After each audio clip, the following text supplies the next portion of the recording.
The first thing anyone noticed about Sarah Jenkins was the silence. Not the quiet of a shy person, but the profound, watchful stillness of a predator. It was in the way she moved through the Naval Base Hospital, her footsteps precise and nearly soundless even on the polished linoleum. It was in the way her eyes, a calm, unreadable gray, cataloged everything in a room the second she entered. The number of exits, the faces, the tension in the air. To the nurses and orderlies, and she was just Lieutenant Jenkins, the new trauma nurse, efficient, professional, and utterly unapproachable. To the men of SEAL Team 7, she was a mystery that none of them had the time or inclination to solve. They were a brotherhood forged in fire, a unit of living weapons who communicated in grunts and dark humor. Their world was one of controlled chaos, high-octane violence, and a camaraderie so deep it was a physical force. They were used to being the apex predators in any room, but the center of gravity. Lieutenant Jenkins, with her cool gaze and ability to make herself seem to disappear, was an anomaly they couldn't quite place. She was simply there, a competent fixture in the sterile environment they were forced to inhabit when their bodies broke. Lieutenant Commander Marcus Ricochet Thorne, the team's leader, had noticed her, of course. He noticed everything. He saw the way she handled the most traumatic injuries with a detached grace. Her hands steady where other nurses might flinch. He saw the way she anticipated the needs of the doctors, always a step ahead. But most of all, he saw the eyes. They held a depth of experience that no ordinary Navy nurse should possess. It was a look he recognized because he saw it in the mirror every morning. It was the look of someone who had seen the worst of humanity and had made their peace with it, or at least had learned to live in a state of armed truce. One humid Virginia evening, the peace of the base was shattered by the thundering rotors of a medevac helicopter. The team was returning from a mission that had gone sideways in the worst possible way. A routine reconnaissance in the mountains had turned into a furious firefight.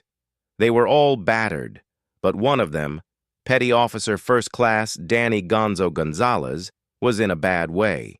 He had taken shrapnel from an IED, the jagged metal tearing into his leg and abdomen. The helicopter touched down on the pad, and the medical team swarmed, a blur of urgency. Sarah was among them, her face a mask of professional calm. In the controlled pandemonium of the trauma bay, the SEALs were a menacing presence. They filled the doorway, a wall of tactical gear, sweat, and caked-on dust.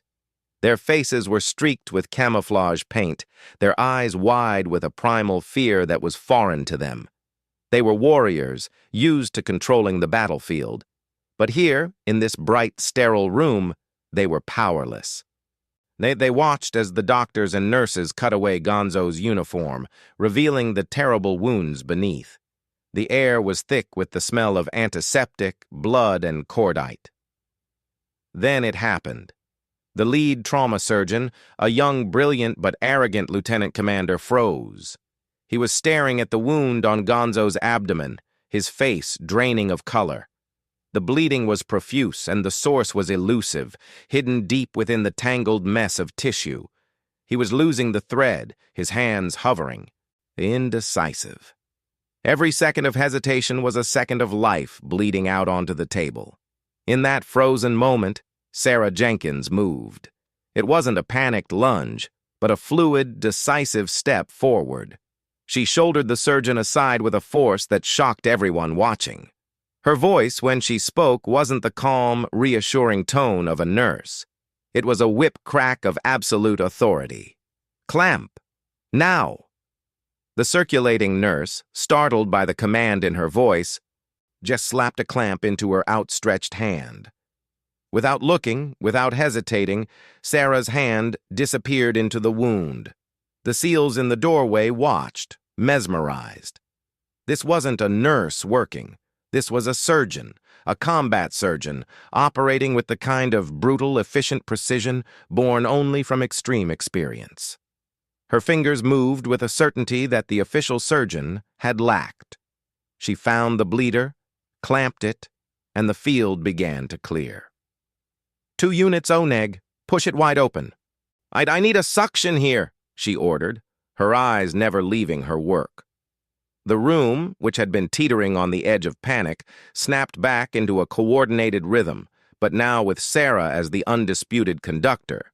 The young surgeon stood back, a mixture of humiliation and awe on his face. For 10 frantic minutes, Sarah Jenkins, the quiet trauma nurse, performed the work of a seasoned combat surgeon, but stabilizing Gonzo long enough for the official surgical team to take over and wheel him away to the OR. As the gurney disappeared through the swinging doors, a profound silence descended on the trauma bay. The only sounds were the beeping of monitors and the ragged breaths of the SEALs. They all stared at Sarah. She stood by the now empty table, her blue scrubs stained with Gonzo's blood. She was pulling off her gloves, her movements slow and deliberate. She looked up and met the stunned, questioning gazes of the men in the doorway. Her gray eyes were unreadable, but for the first time, a flicker of something else was there. A profound, bone-deep weariness. Marcus Thorne was the first to find his voice. He stepped forward, his boots heavy on the floor. "Lieutenant," he said, his voice low and rough. "What the hell was that?" Sarah finished stripping off the second glove and dropped them into a biohazard bin with a soft thump. She looked at Marcus, then at the rest of the team, and her gaze lingering on each of their faces.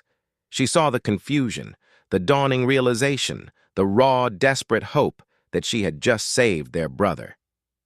"My name is Sarah Jenkins," she said, her voice quiet, stripped of all pretense. "Petty Officer First Class, retired. U.S. Navy.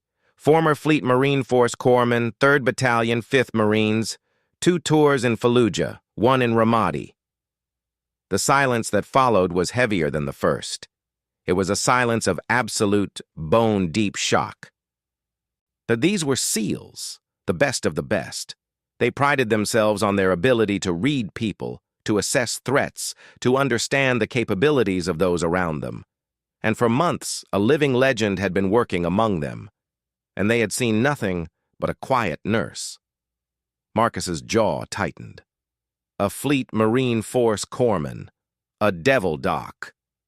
The Marines didn't give out that title lightly. It meant she had been attached to a Marine unit, living in their dirt, sharing their risks, and patching them up under fire. The names she dropped, Fallujah, Ramadi, were not just place names. They were synonyms for the very gates of hell, for some of the most brutal urban combat the Marine Corps had seen since Hugh City. They were places where courage was measured in seconds, and survival was a matter of luck. "I was in a Humvee, 3rd vehicle in a convoy," Sarah began, her voice taking on a distant, hollow quality. She wasn't looking at them anymore, but at something far away, at something only she could see. The SEALs, who had seen and done things that would break lesser men, stood transfixed. They recognized the tone. It was the voice of someone giving a testimony, bearing witness. "The IED hit the 2nd vehicle. Our vehicle. It was a pressure plate buried deep. The blast flipped us. When I came to, it was to the sound of screaming. My own screaming, I realized. My left arm was broken, a compound fracture. The world was smoke and dust, and the smell of burning fuel." She paused, her gaze dropping to her hands, the same hands that had just performed a miracle. They were perfectly still. "I dragged myself out of the wreckage. The Humvee in front of us was gone, just a crater and scattered pieces of metal. The vehicle behind us was on fire. I could hear them, my Marines, trapped inside, screaming, my team. The men I had patched up for scraped knees and heat exhaustion, the ones I'd joked with, the ones I'd promised I'd get home." A large, bearded SEAL named Miller shifted uncomfortably. His eyes were suspiciously bright. They all knew what was coming. They had all lived their own version of this story. "I forgot about my arm. The pain was just information. I ran to the burning Humvee. The fire was intense, the heat like a physical wall. I pulled out the driver first, Lance Corporal Dawson. His legs were gone. I dragged him 20 yards to cover. He put a tourniquet on what was left, gave him morphine. Then I went back. I went back 4 times. 4 times. Into that burning coffin. Her voice cracked just slightly, the first sign of emotion she had shown. The 5th time I couldn't. The ammunition inside started cooking off. Rounds were zinging everywhere. I stood there watching it burn, listening to the last screams go silent. I stood there until my chief pulled me away. I had shrapnel in my back, my arm was hanging, and then I was screaming at him to let me go, that my boys were still in there. The story hung in the air, thick and suffocating. The trauma bay had become a sacred space, a confessional. These hardened warriors, who had seen their own share of horror, were witnessing a pain that ran as deep and as dark as their own. For my actions that day, she continued, her voice now flat, emotionless, I was awarded the Navy Cross. And the citation mentions extraordinary heroism and conspicuous gallantry. It doesn't mention the names of the 4 Marines I pulled out. It doesn't mention the ones I couldn't. It doesn't mention the dreams. She finally looked up, and her eyes swept across the room, meeting the gaze of each SEAL. After Ramadi, after my 3rd tour, the physical wounds healed. The ones you can't see, they just learned to coexist with me. They said I was a hero. They pinned a medal on my chest and told me I was an inspiration. But every time I closed my eyes, I was back in that fire. Every time I heard a car backfire, I was back in the kill zone. The Navy offered me a medical discharge, a pension, a quiet life. I turned it down. I couldn't leave. This is all I know. So I retrained. I became a nurse. I wanted to stay in the fight, just a different kind of fight. I thought if I could keep putting pieces back together, maybe I could eventually put myself back together too. She gestured vaguely around the room, at the monitors, the trays of instruments, the blood-stained floor. This is my battlefield now. It's quieter. The enemy is shock, hemorrhage, and infection. And you never have to watch your patients burn to death. The last sentence landed like a physical blow. The SEALs, who had stood frozen, now seemed to collectively exhale. The silence that followed was no longer one of shock, but of profound, a shared understanding. They saw her differently now. They didn't see a quiet nurse. They saw the cold, steady eyes of a sniper, the steady hands of a breacher, and the broken heart of a warrior who had lost her pack. Marcus Thorne walked over to her. He didn't offer words of comfort, because he knew there were none. He simply stood beside her, shoulder to shoulder, facing the same direction. It was a gesture of pure, unspoken solidarity. One warrior acknowledging another. What you did for Gonzo, he said, his voice gruff. That wasn't in any nursing manual. No, she agreed, a ghost of a sad smile touching her lips. It wasn't. From that night on, nothing on the base was the same. The story of Lieutenant Jenkins spread through the SEAL teams like wildfire. The quiet trauma nurse was now a figure of almost mythical reverence. The men of SEAL Team 7 who had once merely tolerated her presence now sought it out. They would find excuses to be in the hospital, to walk past her station. They didn't know what to say, but they felt a powerful, primal need to be near her. She was one of them. She carried the same weight. Miller, the big SEAL who had teared up during her story, started bringing her coffee in the mornings. Not just any coffee, but the good, strong stuff from the base's tiny Italian deli, made just the way she liked it. He never said a word, just placed it on her desk with a nod. And it was his way of saying, I see you, I honor you.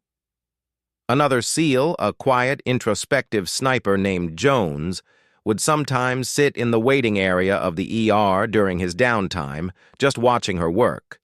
He told Marcus it helped him sleep, just knowing she was there. a guardian angel in scrubs watching over them all when they were at their most vulnerable. The most profound change was in Gonzo's room. As he recovered, drifting in and out of a drug-induced haze, Sarah became a constant presence. She wasn't just his nurse, she was his corpsman.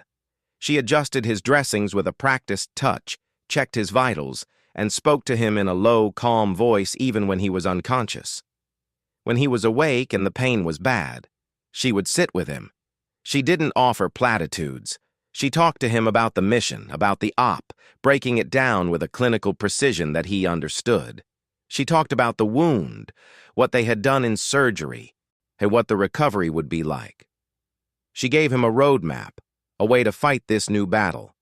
In her, he saw not pity, but respect, and the unshakable belief that he would make it. She had pulled him back from the edge once. She would make sure he stayed on this side of it. One evening, about a week after the firefight, Gonzo was lucid, the pain managed by a morphine drip. He looked at Sarah, who was quietly checking the IV bag. "Doc," he whispered, his voice raspy, and the old Marine Corps title felt natural on his lips. "Thank you." Sarah paused, her hand on the IV line. She looked at him, her gray eyes soft for the first time. "Don't thank me, Marine.